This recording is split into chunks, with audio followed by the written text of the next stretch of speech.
Good evening.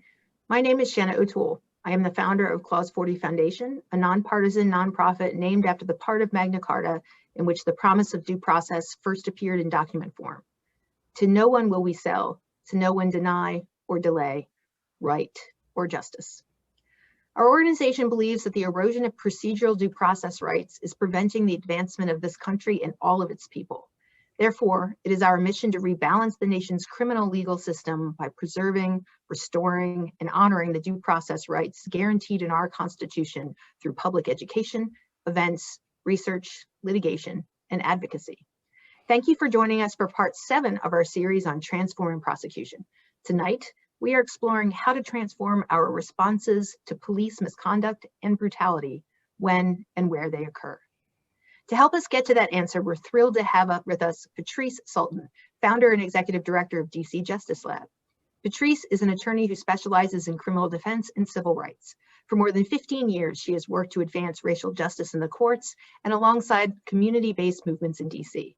Patrice previously served as senior attorney advisor to DC's Criminal Code Reform Commission and is a member of the newly formed DC Police Reform Commission.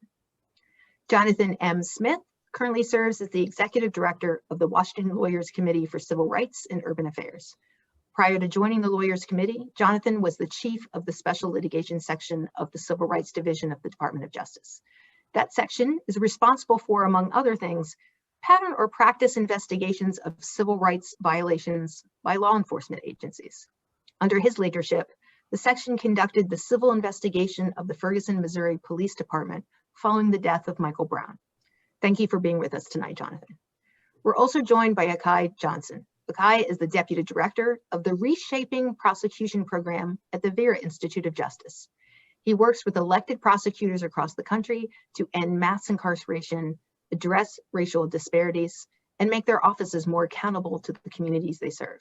Before joining Vera, he served as an assistant U.S. attorney in DC. Akhi also previously clerked on the DC Superior Court and worked as a litigation associate in Jones Day's Los Angeles office. And we're very lucky to have Jonathan Blanks moderating tonight's discussion. Jonathan is a contributing editor for us here at Clause 40 Foundation. His work explores the ways the due process principles of Magna Carta can inform and protect individual rights and civil liberties. Before working with Clause 40 Foundation, Jonathan was a researcher and writer at the Cato Institute for 12 years, where he focused on criminal law, policing policy, and civil liberties. He also pursues independent writing projects and research ventures outside of the strictly libertarian mold. Jonathan, I'm so looking forward to tonight's discussion. The floor is yours. Thank you so much, Shana. I think this is a great event and a great series, and I was really moved by the episode that that prompted this discussion tonight. Episode 7, which obviously deals with the prosecution of a Philadelphia police officer for the killing of David Jones. Watching the episode, I was struck by basically these same things that come up over and over again when you run into police misconduct investigations. But while I was at Cato, one of the jobs I held was managing editor of our website that was policemisconduct.net. And I collected thousands and thousands of instances where police officers were caught either on duty or off duty misconduct. So it could be like a DUI off duty, or it could be, a bad shooting on duty. And one of the things that I discovered in the 3.5 years I was doing that was that even though there are 18,000 police departments, roughly 18,000 police departments in the country, operating under 50 different state laws, plus the district, plus the federal law enforcement, certain patterns always seem to emerge. And in the killing of David Jones, we see, I saw a lot of the same things. And so we're going to talk about a lot of the things that repeat themselves, whether it's in Philadelphia, whether it's in New Orleans, Chicago, here in DC, and just talk about how we can try and stop these patterns from happening and stop these terrible incidents from going on. So I think I want to start off with Patrice and ask you, first of all, can you talk a little bit about DC Justice Lab and what your work does, and sort of how you're sort of reimagining what we're trying to do with justice in our country? Thank you for having me here. DC Justice Lab started last summer, shortly after the killing of George Floyd in Minneapolis. And our focus is actually broader than policing, but policing has been a huge focus of ours in this first year as an organization.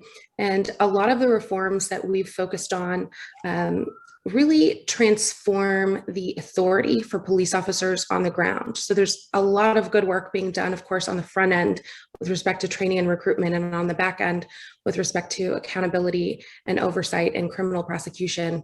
But I think there's also a lot of room to change the rules of engagement on the ground. And we don't have to be limited to what the Fourth Amendment says police officers can and cannot do. There's a lot of room for states and the District of Columbia to say, we're not going to allow traffic stops and pedestrian stops and search warrant executions under these circumstances. And those are the changes that we most urgently want to see. Excellent. Thank you so much. And Jonathan, you worked in the Civil Rights Division and did the patterns and practices investigations in Ferguson. For those in the audience who don't know exactly what that means, can you walk through that just a little bit, just to say like what you did and how you approached what happened in Ferguson? Sure. So thank you very much. Thank you for having me. There are, as you said, there's 18,000 police departments across the United States.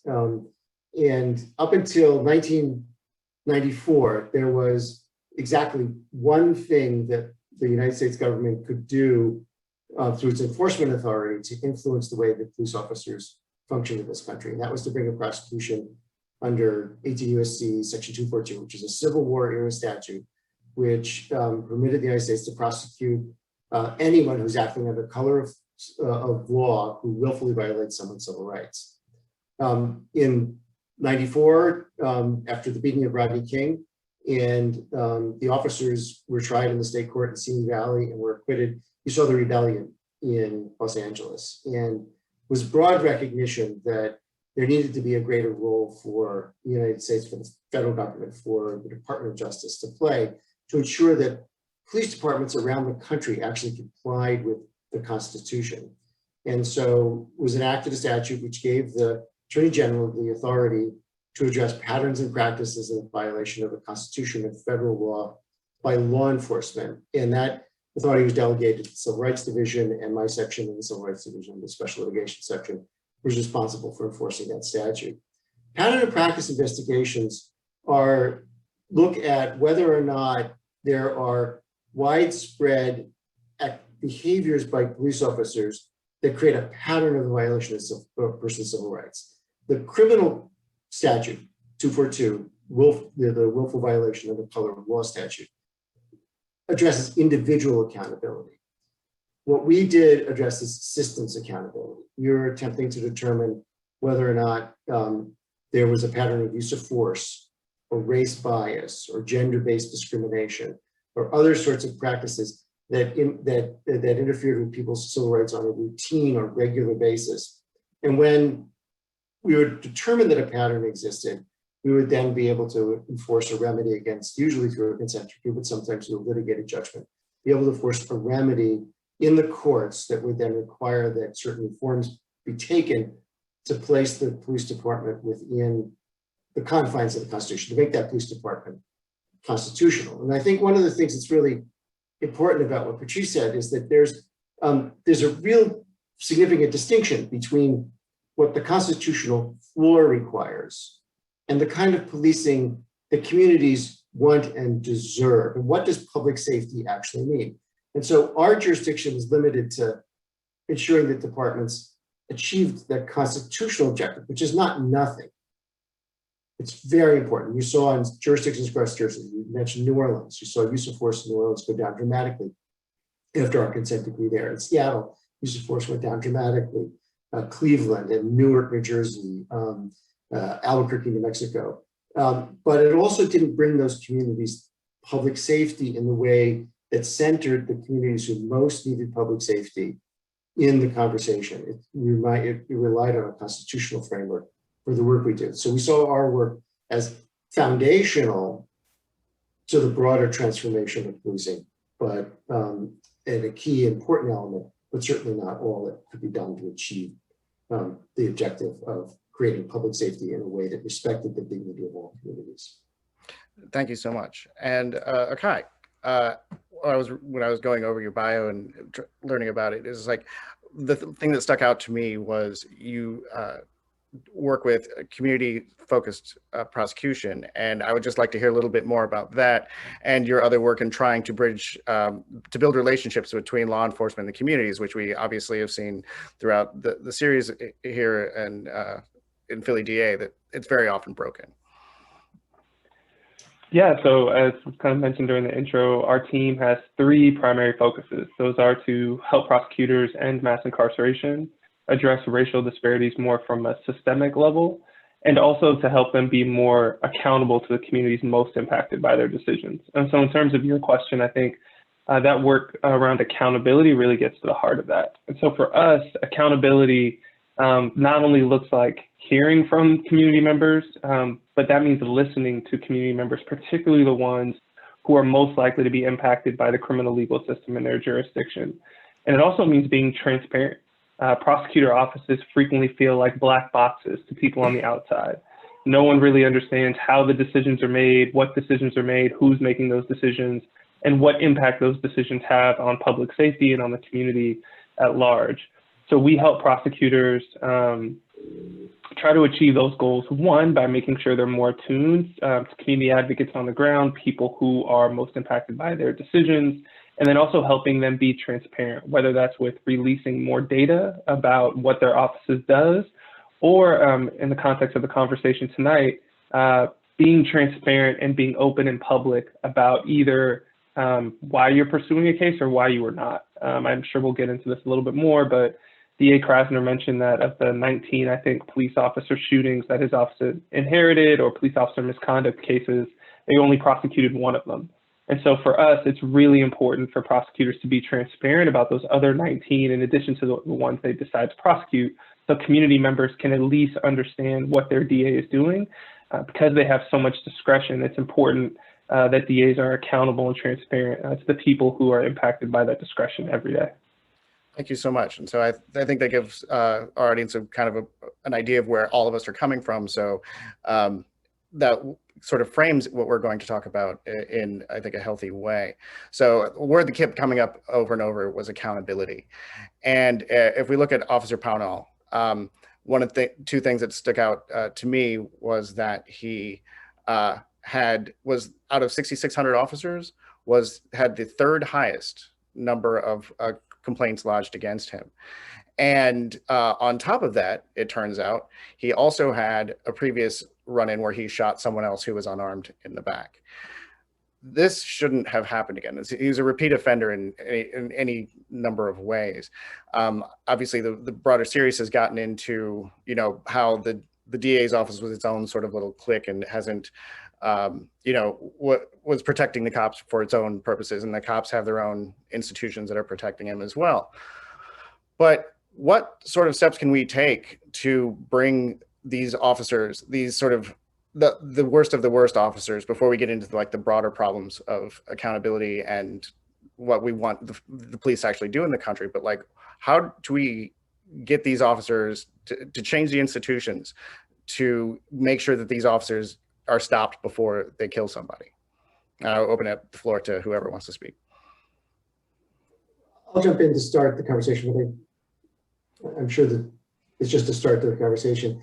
I think that the question has many levels to the question. I think the very first and most fundamental thing to stop police from engaging in this kind of conduct is to really understand what is public safety and what is the role of police in public safety. And here was a guy who was stopped because he had a loud motorcycle, and he ended up getting shot in the back.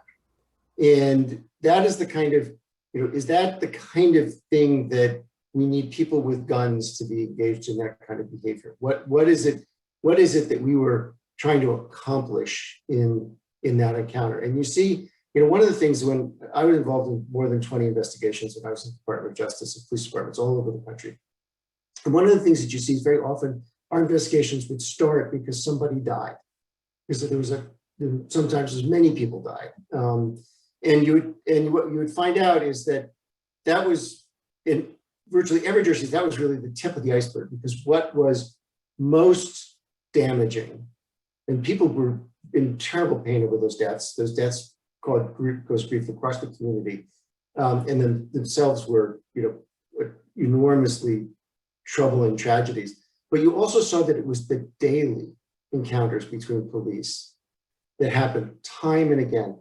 Philando Castile was stopped 40 times in the 2 years prior to his being killed. And every one of those traffic stops was a dangerous traffic stop. And that it wasn't just the death of Philando Castile, it was every one of those 42 stops. In Ferguson, when we in a town of 21,000 people, there were 100,000 tickets that were written in that town, 50 for traffic and 50 for non-traffic violations. So I think the very first thing is reimagining what public safety is and how do we deliver public safety and what is the role that police play in public safety. The second thing is that there are 1,000 to 1,200 officer-involved deaths every year, of which you certainly don't have to take your shoes off, and you might even only have to take one glove off to count the number of prosecutions there are of police officers. We're not going to, the solution here is not going to be, solved by prosecuting more police officers. We need to sort of fundamentally change the behavior. And the third is just the internal accountability systems in law enforcement. Every police department that I've ever been involved in, where there was a pattern of a violation of people's constitutional rights, the internal accountability systems failed. It was very often inadequate training. There's very often inadequate policy guidance, but there was always inadequate supervision, and there was always inadequate accountability systems where you would identify officers and you would stop the behavior early before it became problematic. And the fact that the officer here had so many prior charges didn't surprise me at all, because you see that throughout department after department, where a very small number of officers will engage in most of the uses of force. Something like 80% of the uses of force in Seattle were done by 14% of the officers who were investigated police department. And that is typical across police departments. And there's no system in which the department actually undertakes to review that conduct and correct that conduct and stop that conduct. One final point, and I'll stop. I'm sorry I'm taking so long, but I recently just completed an independent review of the death of Elijah McClain in Aurora, Colorado. And Elijah McClain, people remember, was walking to the store to pick up soda. He was wearing a ski mask and dancing to the music on his headphones, and he was stopped by the police. And 18 minutes later, he had suffered a medical event that resulted in his death a few days later. And there was Elijah McClain. Somebody called into the police and said, "There's a kid who's walking down the street who is, quote, sketchy," end quote. They sent 3 police officers to this young black man. They used force within 8 seconds of encountering him, and that force was sustained after he was on the ground, suffering a medical crisis, crying out in pain, and in handcuffs with 5 officers standing around. It was an incredibly difficult video to watch and to listen to. And what we saw was that the internal investigation was not designed to understand what resulted in the events that led to Mr. McClain's death. It was designed to exonerate the police officers. And that was common in every police department that I've ever been involved in investigation, where you saw that the accountability systems in place were to protect the officers, to protect the department, not to actually identify where there were issues where there should have been a remedy. When you saw the head of internal affairs discuss in the video, discuss the investigation of that shooting, you heard an echo of that. What should he have done? He went by the book, he went by his training.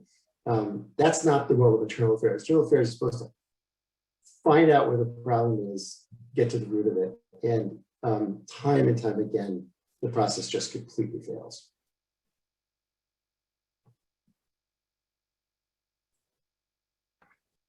So I'd say there are a number of behaviors that should be red flags for any officer, right? We'll see in disciplinary records, there are all kinds of violations of protocol, but there are some things that really should alert us to the fact that an officer might be a danger to the community. And I think it's important that any false statement, racial profiling, excessive use of force, prior criminal activity is treated differently than other kinds of misconduct. And I think that we're not taking nearly as seriously enough as we should illegal arrests and unlawful stops. You know, if one of us were to handcuff someone, transport them away from a scene and book them, right, with no justification, that would be treated as a kidnapping. That would be treated as an assault.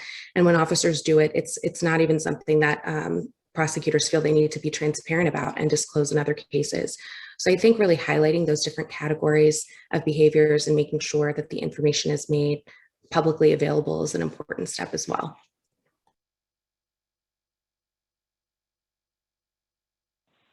I don't know that I have much to add there. I guess the one other thing I would note, since Patrice just mentioned it, is how prosecutors play into this. And I agree with what Jonathan said. We're not going to prosecute our way out of this problem for a variety of reasons, and I'm sure we'll get into when we start talking about more of the systemic changes. But I will note that this lack of transparency and accountability between prosecutors and police officers has a lot to do with how closely they work. And so one of the solutions I think that we can see to start trying to pull that apart a little bit so prosecutors can be holding police departments and police officers more accountable is do not allow elected prosecutors to take campaign donations from police unions. I think that's a big one people are starting to talk about, but it is a pretty easy fix. And I think something that would help to try to ensure that prosecutors feel more accountability to people in the community and not necessarily to police unions.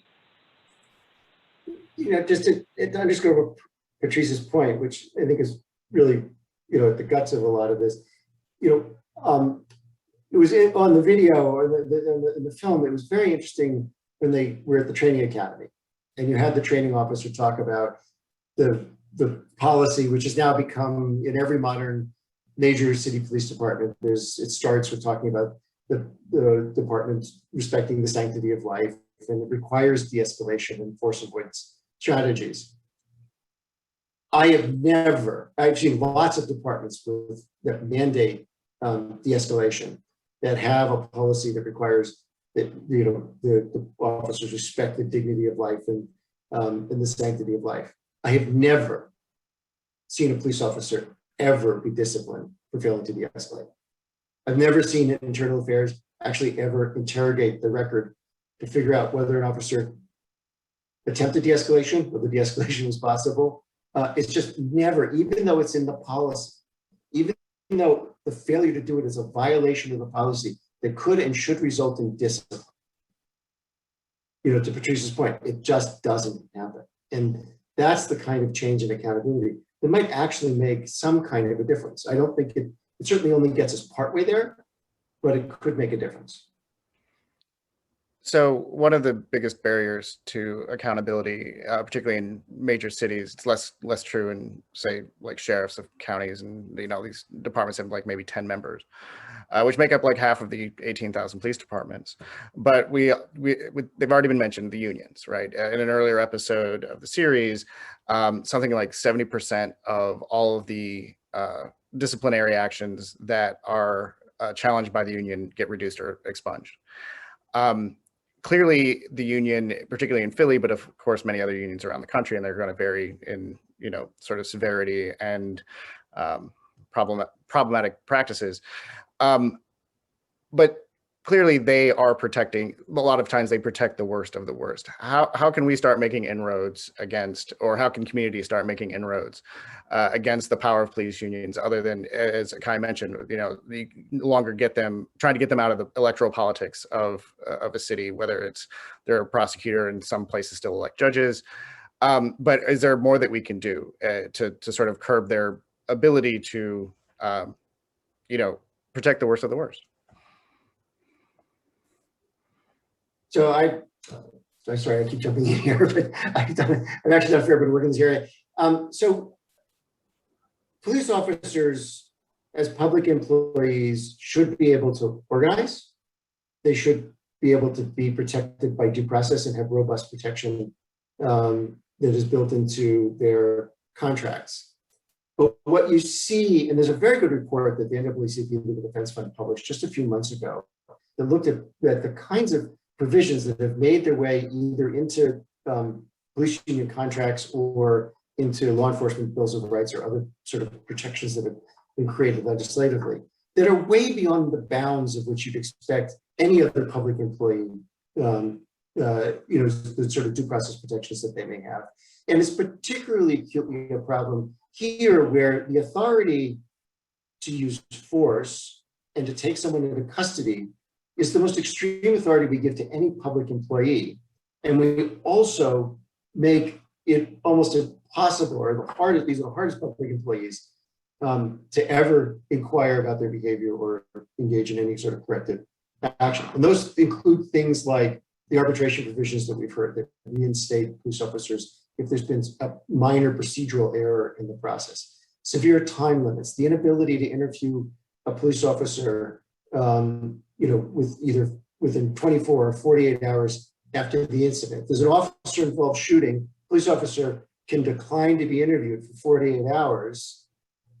No other person who's involved in the death of another human being would you ever wait that long to find out what had happened. So there's just all these protections that go into these contracts. Officers should know what they're accused of. They should be able to prepare an adequate response, and they should have a fair tribunal. Those should be protected. What has happened here is this just a sort of extreme, exaggerated sets of protections that make it very, very difficult for police departments to discipline and correct the behavior of police officers. The other thing I would note is that you see around the country that the treatment of Black and brown officers is very different from the treatment of white officers. We're involved right now in litigation in Prince George's County, Maryland, on behalf of all the Black and Latinx officers, where a major piece is the disparities in discipline, where you saw that you have officers who have Black officers with very minor offenses being subjected to very severe discipline, where not a single officer who is accused of a civil rights violation, single white officer who's a civil rights violation, is ever subjected to any kind of punishment. And so you see, literally you hear Black officers talk about the Fraternal Order of Police as the organization that's for other people, because it really does, the experience of a Black officer, the experience of a Latinx officer is often, in the discipline process, is often very different than the experience of a white officer. Yeah, the only two things I would add there, and I will say police unions are not my area of expertise, but one is police unions don't speak for everyone in the department. As Jonathan just mentioned, I think there's this perception that when you see the president of the FOP for a particular area or jurisdiction, that they speak with one unified voice and everyone in the police department agrees with them. That's just not true. If you just poll officers or talk to them individually, a lot of times they think what the person who represents the FOP is saying on TV sounds crazy to them, and they agree kind of with the general public. So as a first point, I would just keep that in mind, that they don't speak for everyone. And then if you're just a member of the general public, I would say also keep in mind what the role of the FOP is and police unions are. Their job is to try to protect police officers. So when you see them on TV, you should be watching what they say with that viewpoint and that lens. But I think oftentimes they are portrayed in the media as like an objective voice on things, and they are very much not that. And that's not good or bad, but I think it's just something that's important to keep in mind whenever you see statements from the FOP. In the District of Columbia, we had in our temporary legislation with respect to policing that was enacted last summer, a provision that prohibits the union from being able to bargain over discipline, and they sued unsuccessfully over that provision. And I don't know if any other states have followed suit, but that's certainly one way to sort of narrow the power of unions with respect to discipline. Excellent. Yeah, obviously we're all DC people on this Zoom call, but yeah, I've been following that rather closely and gave testimony in favor of some of the provisions of that legislation. Although one of the things I did testify when I testified in that hearing, I talked about one of the things that I didn't think the legislation went far enough, and what I talked about was, among other things, stopping the unnecessarily unnecessary stops, particularly pedestrian stops and frisk and pretextual traffic stops of drivers. It's something that DC cops do. Their gun recovery unit is a specialized unit that is dedicated exclusively to recovering guns, and they're among the best in the country at it as far as creating numbers. But according to the WAMU, like 40% of those cases get tossed. Now, if you think about that, put that in like what that looks like in court, you have a possession crime, which means all they have to do is prove that you had it and you're guilty. And yet, for it to be tossed, that means almost certainly they violated your rights while doing it. And there's this focus in policing that I think that gets overlooked, where what police are asked to do, police officers on the street are asked to do, is create numbers of some sort, whether it's creating contraband or you're recovering contraband or getting arrests or writing tickets, whatever it is. Like Ferguson, certainly it was fines and fees and trying to collect money for the municipality.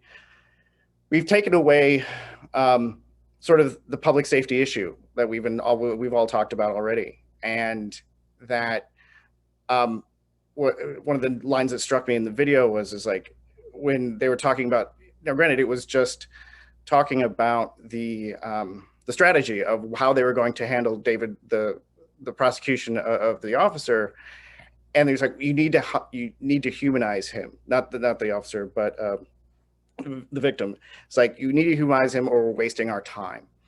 And it's just so sad to me and tragic that so much of what we do, whether it's us talking about public policy, or at least, excuse me, for myself, I work from the think tank. Very often it comes down to academic stuff, but we lose sight of the humanity and the inhumanity of what we're asking the police officers to do. And I don't think that I think police officers have lost sight of that. And I just thinking more about how we can change what police are doing, or what the community is doing, what the community should do instead of what we are doing. So obviously, we have to ask ourselves whether or not these gun recovery units or these units that are being sent out, are they doing what we're asking them to do? Yes. Is that actually in the benefit of public safety? No, it is not. And what is it that we can do to recenter our government around what best serves the community? And Patrice, can you talk a little more about what your organization is basically thinking about on what some of those changes look like? What is it that we need to do to better the community from a public safety standpoint? I'm glad you mentioned the gun recovery unit. I think that is really remarkable that so many of those cases don't result in a successful criminal prosecution. And if you think about that, right, if 40% of those stops actually resulted in a civil lawsuit for what we know is a Fourth Amendment violation, because that's why the criminal case failed, it would cripple the city. And it says something about how difficult it is to sue, how expensive it is, how hard it is for somebody who has a criminal record to assert themselves in a way that they won't be impeached by that prior criminal record. It's really, really difficult. And so I think accountability plays a role in what's happening with the gun recovery unit as well. The recommendation that the students I worked with last summer came up with respect to that unit, which we call the jump out squads in DC, was to limit the kinds of facts that can be part of the calculus for reasonable articulable suspicion. So just taking out things like being in a high crime neighborhood, taking out things like the person appears nervous in front of the police, and saying in a statute that this cannot be part of reasonable articulable suspicion at all.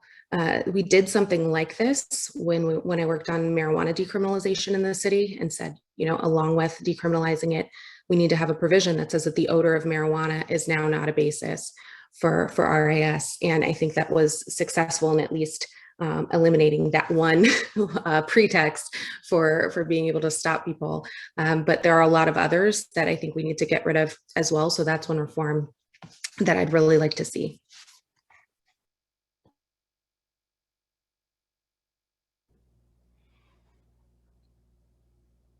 Akhi, you've what exactly is this, like the community-based prosecution? You're talking about, like, you come from the AUSA's office, right? Like the USA's office.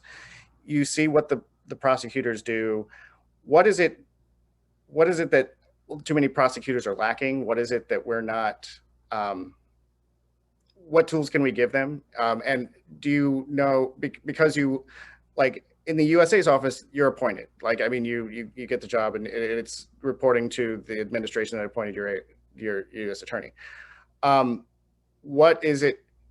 You also work with elected prosecutors. Can you talk about the difference between the two and what one does better than the other, or how one works, functions better than the other and addresses these issues? Yeah. So I think your question kind of strikes at the heart of our democracy in some ways. So you mentioned I work now with elected prosecutors around the country, and they are just that. They run for office, they have campaigns. The community can very much hold them accountable every 4 years by saying, we like what this person is doing, we'll keep you in the office. We don't like what you're doing, and so we're going to vote you out. And in an ideal world, that sounds great, and I think that's probably the way that we would want these positions to be chosen and elected, because they have so much power. On the other hand, as you noted, I came from an office here in DC, because DC is not a state, at least not yet. The prosecutor here is appointed. And so that means that the local community has really no say over the direction that the prosecutor here decides to go. Now, on the one side, there are potential positives of that if you trust the people who appoint the prosecutor. If those people are very plugged into the ground, if they work closely with criminal justice advocates, if they know what the needs of the community are, and they're deeply embedded in the justice system so that they have a holistic picture of what goes into making a good prosecutor, and are not perhaps unduly influenced by the one case that happens to make the news that most people know about, and then they end up voting on that one case. On the other hand, with elected prosecutors, though I mentioned that the community can hold them accountable, the reality is that I think it's something like 75% of the 2,300 prosecutors around the country run unopposed. So in reality, they're not really accountable to their community, because the community is not really coming out to vote, or there's just no challenger for them. So it's hard for me to say that one method is better than the other. But I will say, for elected prosecutors, and this certainly played out in the documentary following DA Krasner, if you can mobilize and you can get a group of people to understand the power of prosecutors and how they can either perpetuate mass incarceration or work to end it, then you can get a group of people to get a prosecutor in office who truly reflects a community values, what communities value, which I think is very difficult in a system where the prosecutor is appointed. So long story short, I don't know that one is better than the other. I think they both have their merits. But ultimately, I think if you're looking for quick change and to truly push for a prosecutor who's not going to follow the status quo and bring more of a reform agenda, I think you're much more likely to get that with an elected prosecutor than you are with an appointed one. Just a small point to make. I also think that one of the things that people don't understand is that the prosecutors are the most powerful players in the system and the least accountable. So everybody else gets, police officers get reviewed by the courts. It could be reviewed by civil litigation. The cases. Judges get reviewed by appellate courts. Every other player in the system. Prosecutors are beyond anybody's review. Their decisions are unreviewable, and they're the most powerful ones. They decide what to charge, which guides the whole case. They decide, whether to allow somebody to plea bargain. They control. There's just so much authority that is in the electoral process is not accountability in any meaningful way on an individual case or on a systems basis. That's a really great point. Are there ways that we can start limiting the power of the prosecutor? Obviously, there's prosecutorial immunity, which is virtually absolute. But other ways, because given that the amount of plea bargaining in our system, where basically 95% of all cases are pled out, which keeps bad officers off the stand because they never had to be called witness in the first place, and there's a bunch of issues going on with there. Like, are there ways that we can start limiting the power of, or that communities or the government can start limiting the power of the prosecutor in significant ways, considering how much power you were talking about? So I think just two things, and I think other people, I saw Patrice turn her microphone on, so I'm going to talk really quick. I think there's two things that sort of spring to mind. One is the kinds of things Patrice was talking about, just putting in the organic law, very specific limitations. And the other is we need much more transparency about the decisions prosecutors make. We need to know what decisions they're making in an individual and an aggregate basis, and we need to know the basis of those decisions. Those decisions have to be justified in some way that is much more transparent than what we're getting from prosecutors now. You asked about what the community and what the government can do, but I think the profession is really shirking its responsibility to hold prosecutors accountable. There's a lot that's happening that is completely inconsistent with what the rules of professional responsibility require and with what the ABA has recommended prosecutors do in criminal cases.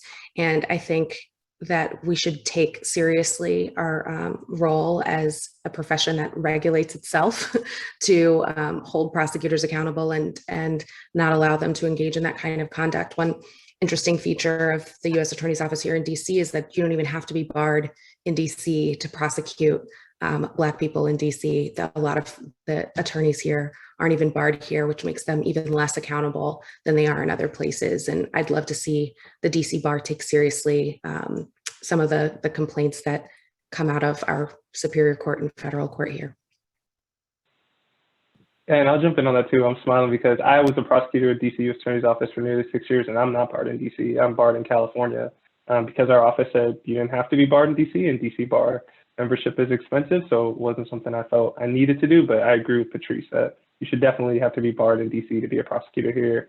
The other two things I'll mention is in terms of accountability. One big thing legislators or community members can push for, which I know Patrice is involved in this work in DC, is just drastically limiting the number of crimes that there are on a code book and a statute. Right now, we criminalize so many different things that it's not hard for prosecutors to find something to charge you with or to charge you with, 6 different crimes for the same incident.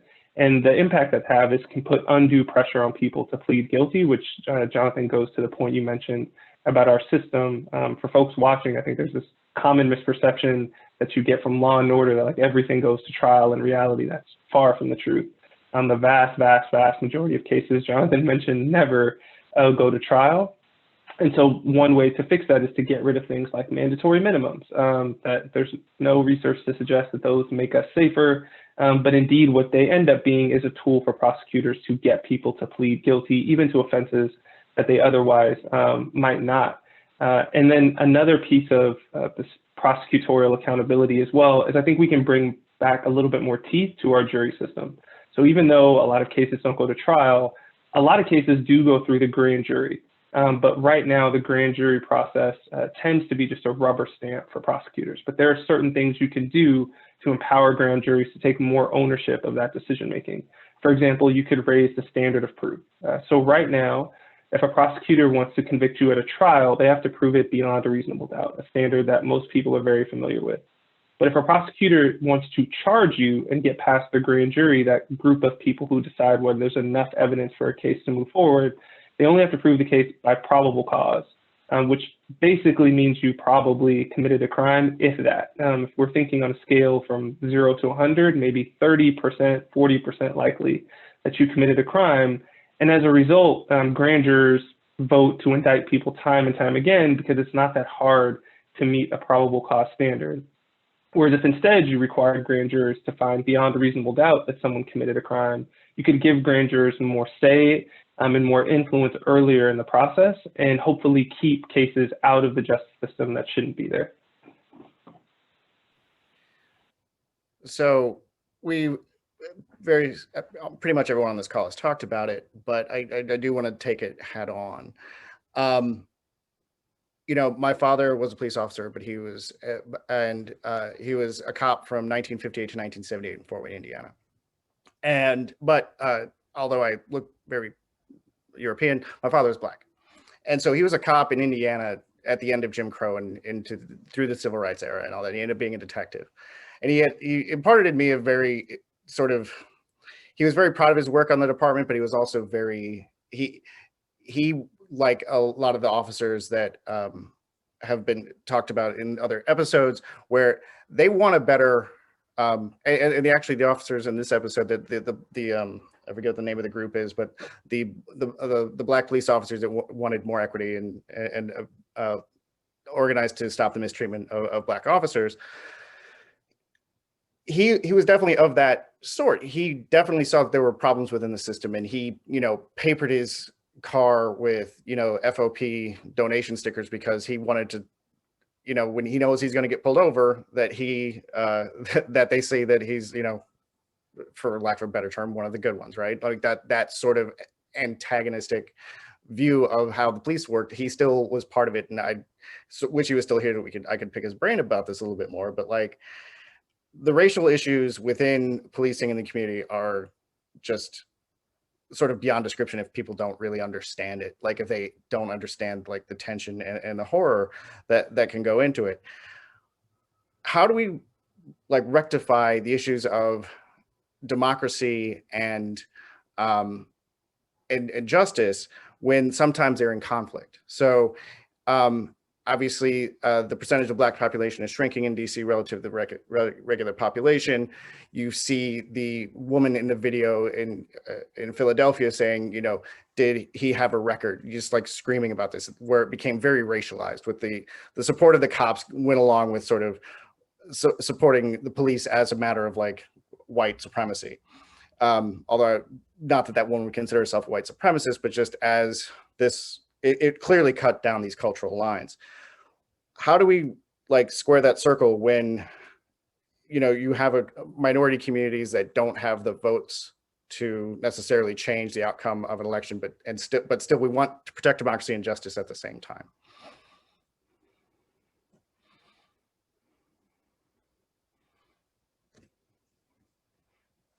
Patrice, could you talk about, I mean, I know your work has a lot to, obviously it's very focused on both of these issues. I was just wondering, like, how do we just, what are some of the things that we can do, or that communities can do, to make sure that the voices of the least heard are heard? Well, I think when it comes to policymaking, I was talking about this quite a bit last week.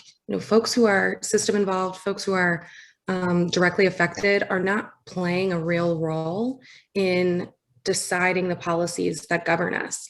And what's really interesting in DC is that our criminal legal system is entirely Black. It's not majority Black, it's entirely Black. And our police department often points to the fact that the demographics in the department reflect the demographics in the city, right? The department's about half Black, city is about half Black, but all of the people that they're policing are Black, right? So it doesn't at all reflect the population of people who are being policed. And at every stage, whether we're talking about the development of general orders, whether we're talking about our court rules of criminal procedure, or what the legislature is mandating for like our substantive criminal code or our procedures that police officers have to follow, the folks who are being policed are not really being heard in that way. Oftentimes, there's sort of a cohort of Black voices who work at white organizations who are asked to come in and testify in favor of things, but they're not meaningfully involved in the development of policy. And I think at the federal level, we oftentimes see the opposite, where Black voices are included in the development, and then they're not at the table when it's time to go to the White House, when it's time to go to the Hill. And so really including people throughout the entire process is a huge part of what DC Justice Lab aims to do. And I think it's just as important to change that as it is to change the policies themselves. Well said. Yeah, and I would, oh, sorry, Jonathan, were you gonna ask something? I think Patrice hit the nail on the head. I'm a huge proponent of people closest to the problem or closest to the solution. And so if you're in a position where you are not directly impacted by criminal justice issues, let's say, then I would encourage you to try to learn what the people who are directly impacted are pushing for and support those things, because they are very much the experts on those issues in your community. And so support those things. If there's a Black Lives Matter chapter in your jurisdiction, Google their platform, see what they're pushing, and use your platform and your voice to try to amplify the things that they want. Because I think Patrice is right. People who are most impacted are frequently not in the room, but if you are in the room, I think you do have a responsibility to use your position to ensure that those voices are heard and that their platforms are seen and that they are recognized for the experts that they are based on their experience.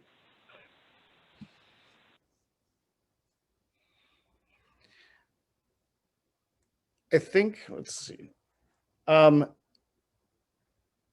think the best thing to move on next to is thinking about, I want to talk about this briefly. I know I didn't really, this isn't like hardcore legal research, but like one of the things that we learned in the video was that Section 508 of the Pennsylvania Code allows officers basically to use force if someone's fleeing if they have a gun. It's a gun possession. It's not, we don't need to get in the weeds of the law. How much energy should we be spending on trying to change the laws versus trying to change the policies? I mean, obviously every jurisdiction is going to be a little bit different, but like, it seems to me that there's always the legal level, and then there's the policy level, and there's an implementation level, which, you know, has a lot of, you know, deviations. Where should, obviously we need to approach them all, but like, where do you see the biggest problems, like say here in DC, and Jonathan, since you've been a lot more around the country and seen a lot more jurisdictions, what are the biggest problems that you see that are maybe not at the same level as you would see in DC? Yeah, I had never heard of that statute before watching the video today. I was a bit gobsmacked.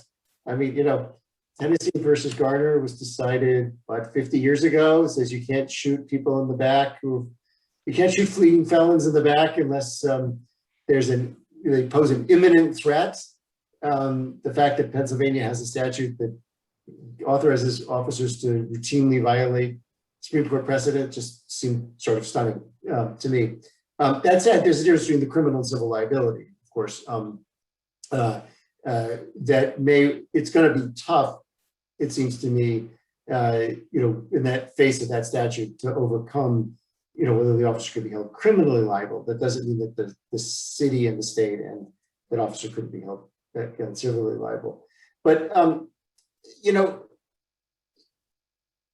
I don't know that, I think that the part of the answer to your question is that we need to do all those things. We need to start with the question of what is public safety, what does it mean, and how do we achieve public safety? And that means something other than how do we enforce our laws. You know, my community is largely the police because people have homes and places to live and jobs to go to, and they're not hungry, and their schools, you know, function and what have you. And so public safety means a whole lot more than what police, and I don't have police that are, you know, rousting kids, you know, on the corner because, you know, marijuana or what have you. You know, I often say that if you put the same police resources at Anacostia, that you put at Anacostia High at St. Albans, which is, you know, private school in Northwest Washington, you'd have exactly the same outcome. We choose not to do that. We don't enforce the laws in the same way in communities. And so I think we have to think, we start with what does public safety mean and who gets to decide what it means and who has a voice in deciding what it means. So I think that's important. I think also the legal regime is critical. I mean, changing the laws to limit what police can and cannot do, what behaviors do we criminalize, what is the sort of the racial origins of many of our criminal laws, and understanding that and dealing with those issues, what behavior is addressed through our criminal code that just simply shouldn't be addressed through our criminal code. But it's also important for departments to internally function in a way where you know, those values that police departments put up, you know, front but never enforce around respect for life and dignity and force avoidance and what have you are enforced. And policy often is not terribly useful in terms of achieving those goals. As police chiefs often say, culture eats policy for lunch. It really depends on, you know, kind of those accountability systems that are there. If someone does engage in behavior that violate someone's rights. If you have 40% of your cases being tossed from one unit, every one of those officers should be popping up on your early warning system for officers and be subjected to corrective action.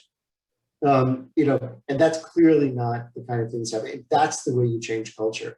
We're not going to change hearts and minds, but you can change behavior, and hearts and minds will ultimately follow. So I think it's all three of those things, but it really has to start with a question about what is public safety? Who gets to decide what that is? And impacted communities' voice has to be centered around making that decision, and bringing, as it was said earlier, that's where both the problem, the knowledge of the problem, and the knowledge of the solution lies in those communities. I think we do have to change all of the laws. It takes a really long time, right? I spent the last couple of years doing a deep dive into penal codes around the country, and there were none that I would point to as a gold standard. What we do is we draft these criminal laws that are extremely broad, and we expect that police officers and prosecutors will meticulously apply them and enforce them consistent with what everybody's intended outcomes are. And they're not doing that at all. And so we have to rewrite them. We have to be really specific about what culpability we define for conduct, for results, for circumstances in every single statute. But that said, there's a profound difference between what's legal and what's right. And I think the question that we've seen people asking as each of these videos is published online is the wrong question. And there's too much focus on whether there was a legal justification for the state to take a life. And there should be a bigger conversation being had about whether that was necessary, whether that was preventable, how we can do better. And I hope that maybe this year, since it didn't happen so much in the first year after George Floyd's death, that people will start asking that question when we hear about these really, really tragic incidents.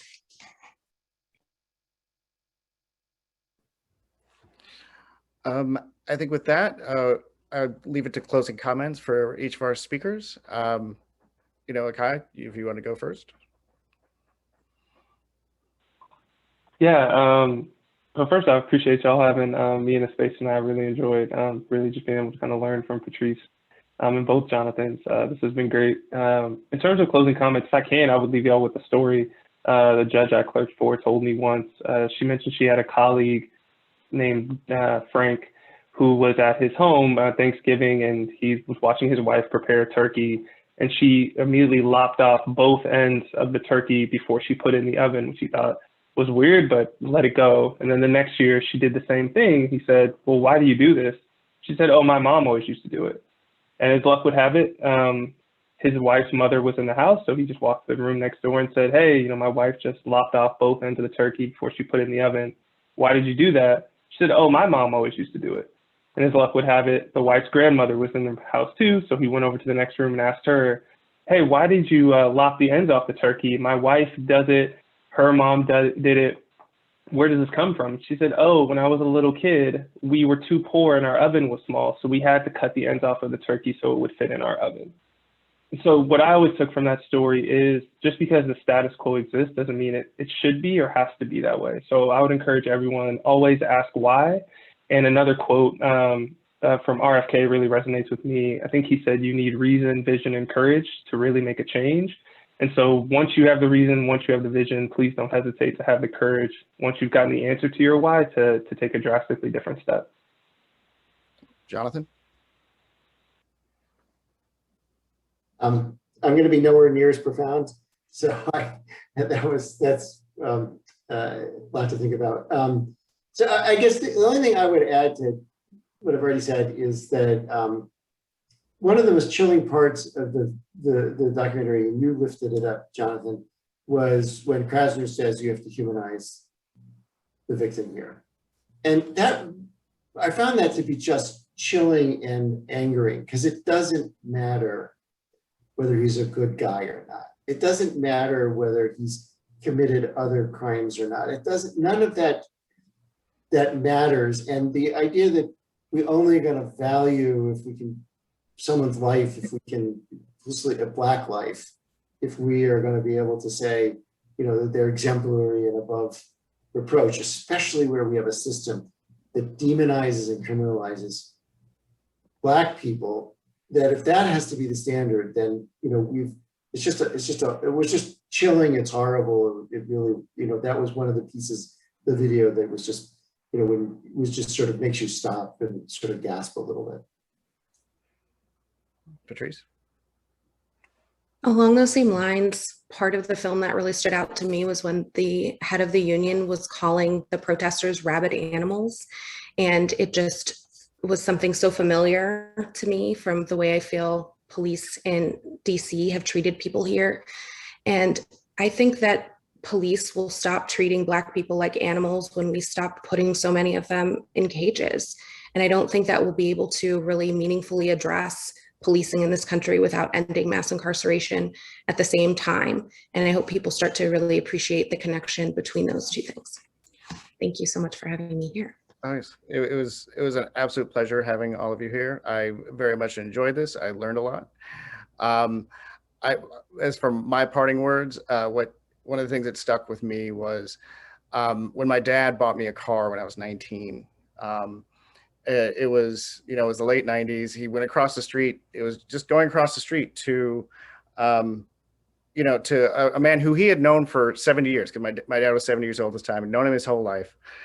And it was just, he was just carrying like a $1,500 cashier's check or something. And because my dad was a cop, and Indiana's an open carry state, he had the sidearm on and just, walked over.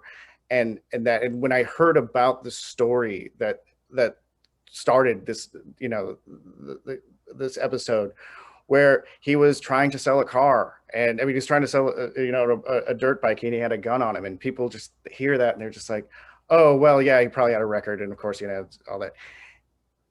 That was just, it's just a normal thing to do. I mean, should we have a country that has, that you're carrying a firearm to protect yourself just to go through a normal transaction? No, and we need to improve that. And but that is a broader problem of public safety, which we've been talking about all night. But it really should not end the way that it did, because the cop overreacted, but it was just a man trying to, sell a bike. And it's all there is to it. It's an everyday thing that you do it. People don't necessarily hear it. They don't know people who carry guns, or they don't live in the cities, and they don't understand that this is just something that some people do. And you shouldn't have to lose your life over it. And we need to really change our systems so that we can interact with our public servants in a way that doesn't harm us and actually helps us live our lives. Thank you so much, Anna. All right, thank you so much, Jonathan, the two Jonathans, and Patrice and Akhi. Thank you to each of our viewers as well for joining us. I'm really humble and grateful to each of you for spending your time with us this evening. Please visit our website, clause40.org, to register for our finale next Sunday evening. We conclude our series on transformational prosecutors on May 16th. When Clause 40 Foundation board member and former defender Tim O'Toole moderates an intimate discussion with DA Larry Krasner, DA Jose Garza, and Virginia Commonwealth's attorney Parissa Degani-Tofty. Join us next week for some real talk amongst reform-minded prosecutors regarding their triumphs and their ongoing challenges. Until then, take care, everybody.